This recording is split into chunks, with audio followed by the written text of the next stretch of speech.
बिस्मिल्लाहिर्रहमानिर्रहीम। अस्सलाम वालेकुम नाज़रीन। आज से 49 साल पहले की बात है, जिस दिन आज ही के दिन 16 दिसंबर 1971 को पूरी कौम को शर्मिंदगी उठानी पड़ी, मायूसी उठानी पड़ी, हजीमत उठानी पड़ी और बेतहाशा नुकसान उठाया पूरी कौम ने मिलकर। और वो नुकसान था पाकिस्तान जो कायद आज़म ने हमें दिया था, हमने उस दिन खो दिया और उसके दो टुकड़े हो गए। जो आज हमारे पास पाकिस्तान है वो कायद आज़म का हरगिज़ पाकिस्तान नहीं रहा। ये पाकिस्तान जो सा था, मशरक़ी पाकिस्तान और मगरबी पाकिस्तान, दो हिस्से कायद आज़म ने हमें दिए थे। इसको संभाल के रखना अपनी जानों से ज़्यादा अजीज है।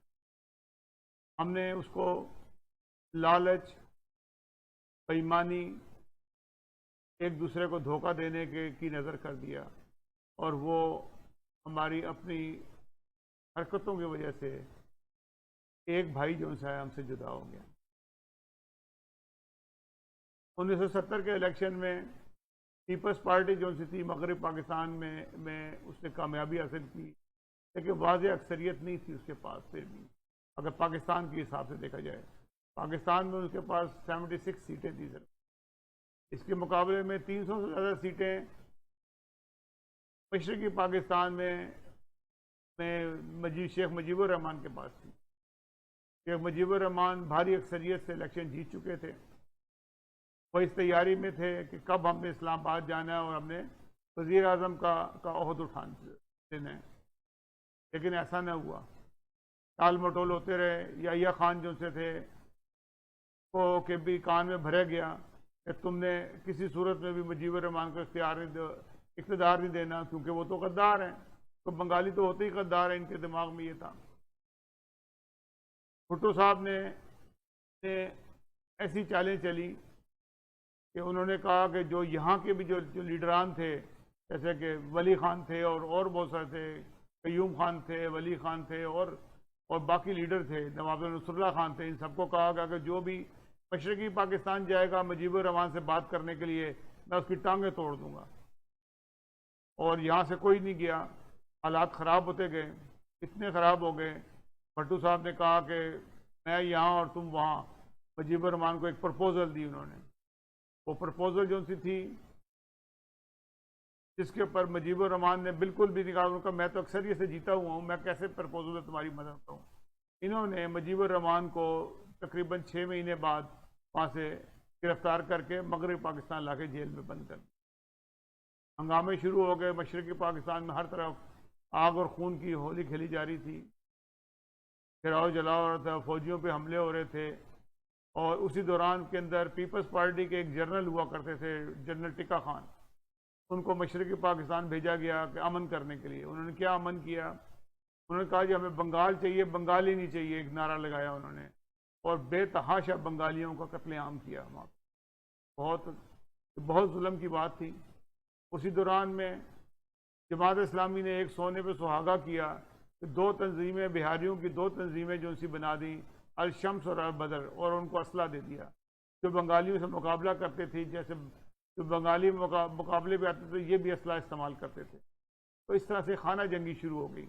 और वो खाना जंगी इस कदर बढ़ी कि हिंदुस्तान ने मौका गनीमत जान के मशरक़ी पाकिस्तान के ऊपर हमला कर दिया। पाक फौज जो सी थी बॉर्डर पर लड़ती थी और पीछे से भी गोली खाती थी। आगे से हिंदुस्तान था और पीछे से बंगाली थे जो अब उनको एक आज़ादी की जंग लड़ना शुरू हो गए थे।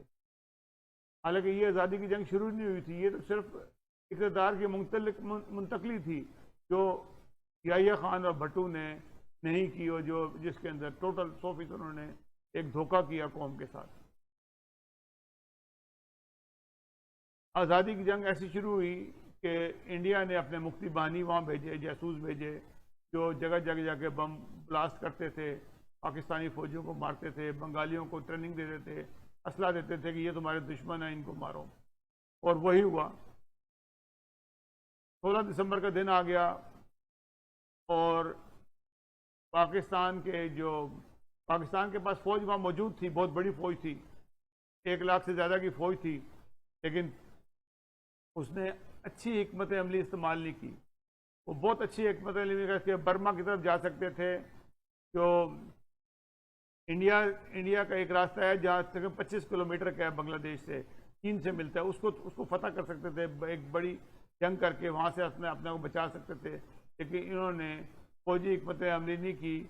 और उस वक्त के जनरल जो वहाँ पे थे, लेफ्टिनेंट जनरल के नियाजी, जो जिन्होंने कहा कि जी मैं इतनी जानों का खून जो है अपने सर नहीं ले सकता, और इन्होंने हथियार डालने का ऐलान कर दिया। और ये नहायत ही तकलीफ से बात थी कि 1 लाख फौज होते हुए भी जनरल नियाजी ने हथियार डाल दिए। और ये वो शर्मिंदगी थी जिसको सैकड़ों साल भी लग जाएंगे तो ये हमेशा तारीख में याद रहेगी। भुट्टो साहब ने अक़वाम मुत्तहिदा में जाके जो कुछ किया, जानबूझ के कागज़ फाड़े यूनाइटेड नेशन में, ताकि जो है वो कार्रवाई जो सी है आगे ना चल सके। और ये वहाँ से लड़के और गुस्सा दिखा के आ गए। वो चाहते ये थे कि किसी भी तरीके से हो पाकिस्तान जो है वहाँ पे हथियार डाल दे, और इस तरह से मशरक़ी पाकिस्तान अलग हो जाए और मगरबी पाकिस्तान अलग हो जाए। ये इनकी स्कीम थी जो कामयाब हुई। और यही हुआ कि कुछ अरसे बाद जो से बांग्लादेश बन गया, मशरक़ी पाकिस्तान अलहदा हो गया। और कुछ अरसे बाद मुजीबुर रहमान को भी रिहा कर दिया। जब मुजीबुर रहमान को रिहा किया गया, मुजीबुर रहमान ने उस वक्त कहा कि भट्टू साहब उस वक्त आए हुए थे, उन्होंने कहा जी मैं चीफ मार्शल एडमिनिस्ट्रेटर हूँ उस वक्त। तो तुम कैसे बन सकते हो चीफ मार्शल एडमिनिस्ट्रेटर? मैं मेजॉरिटी मेरे पास है, मुझे बनना चाहिए था। उन्होंने कहा जी बांग्लादेश मशरक़ी पाकिस्तान अलग हो गया, भारत ने कब्जा कर लिया है, और आपको हम रिहाई दे रहे हैं और आप यहाँ से जाएं। उन्होंने कहा जी तुम ये भट्टू को तो वज़ीर आज़म बन ही नहीं सकता था या सदर बन नहीं सकता था, उस वक्त वो बन गया। उसने कहा ये तो मेरा राइट था, क्योंकि मैं अक्सरियत में था। मैं तो ये हरगिज़ नहीं चाहता था कि बांग्लादेश बने। मुझे तुम रेडियो दो या कोई टीवी दो या मुझे को दो, मैं मैसेज दूँ बांग्लादेश में, ताकि उनको कहूँ कि नहीं हम पाकिस्तान के साथ रहेंगे और हम जो उनसे दोनों जगहों पे हुकूमत करेंगे। लेकिन उन्होंने कहा नहीं, अब वक्त गुजर गया, अब नहीं हो सकता ये। इसके गवाह बहुत सारे हैं इस बात के। और ये भट्टू फिर एक दिन जब बांग्लादेश मुजीबुर रहमान वापस जा रहे थे, तो मुजीबुर रहमान ने ये कहा भट्टू को कि तुम सही कहते थे, मैं यहाँ और तुम वहाँ, तुमने वही करके दिखाया। इस तरीके से बांग्लादेश बन गया। आज बांग्लादेश का यौम आज़ादी है। मैं उनको मुबारकबाद देता हूँ। अल्लाह ताला बांग्लादेश को हमेशा खुश खुर्रम रखे और तरक्की करे। वो हमें तो जो तकलीफ़ पहुँचनी थी वो पहुँच गई, लेकिन वो आज़ाद हैं और पाकिस्तान से अच्छे हालात हैं। ये अच्छी बात है।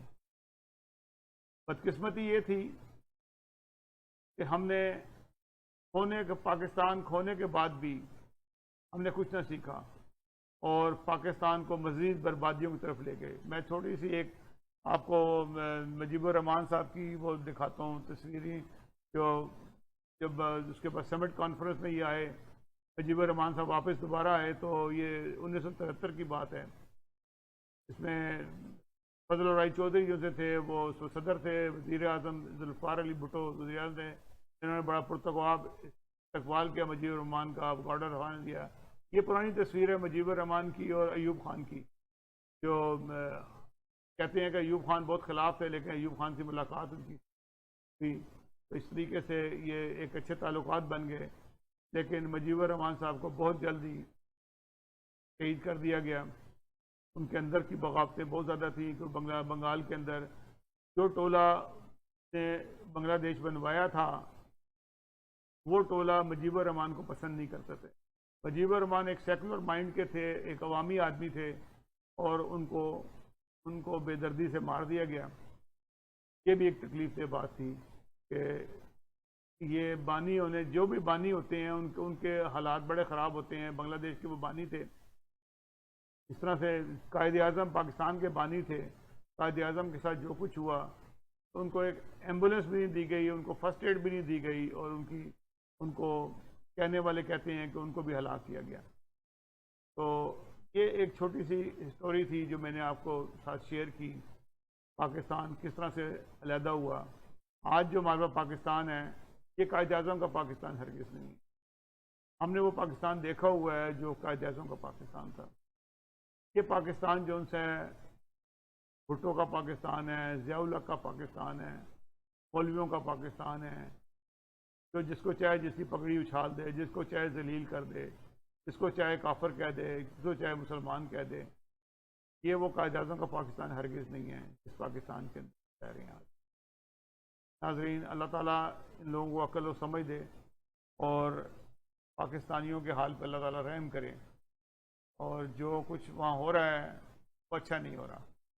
नाज़रीन, अगले प्रोग्राम तक के लिए इजाज़त दीजिएगा। अगर आपको हमारा ये प्रोग्राम पसंद आया है तो इसको ज़रूर सब्सक्राइब करें और बेल आइकॉन को ज़रूर क्लिक करें ताकि हमारी ताज़ा बताज़ा वीडियोज़ आपको मिलती रहे। अल्लाह हाफ़िज़।